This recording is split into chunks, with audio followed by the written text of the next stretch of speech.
Ես Անահիտ Աբրահամյանն եմ Նյու Յորքից։ Դիմում եմ իմ բոլոր հայրենակիցներին, հայրենիքում և Սփյուռքում։ Բոլորդ գիտեք, թե ինչ ծանր ճգնաժամային իրավիճակում է գտնվում այսօր մեր հայրենիքը։ Մենք կարող ենք կորցնել մեր պետականությունը, մեր ինքնությունը, մեր արժանապատվությունը, մեր մշակույթը, մեր եկեղեցին, բայց չի կարելի թույլ տալ, որ դա տեղի ունենա։ Մենք պիտի պայքարենք,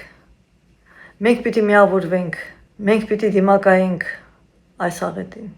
Ժողովրդի միասնական ուժը կարող է միայն կանգնեցնել այս աղետը։ Ազգային ժողովրդարական բևեռը ուժ ու եռանդ չի խնայում հայրենիքի փրկության համար։ Մեր նվիրյալները օր ու գիշեր աշխատում են։ Մեր լոբիստական կազմակերպությունները շատ մեծ աշխատանք են կատարում։ Բայց մենք էլ պարտականություն ունենք։ Մենք պիտի օգնենք, մենք պիտի աջակցենք, հատկապես ֆինանսապես։ Մենք պիտի անենք մեր ներդրումները։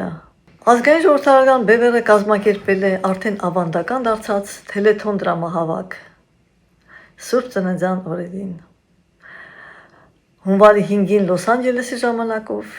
և հունվարի 6-ին Երևանի ժամանակով։ Սա միայն դրամահավաք չէ, սա քայլ է աղետից դեպի վերածնունդ։ Ուստի միացեք, կատարեք ձեր ներդրումները։ Դա շատ կարևոր է։ Թեկուզ $1, թեկուզ $5, ով շատ ունի, մի խնայեք, կատարեք ձեր ներդրումը։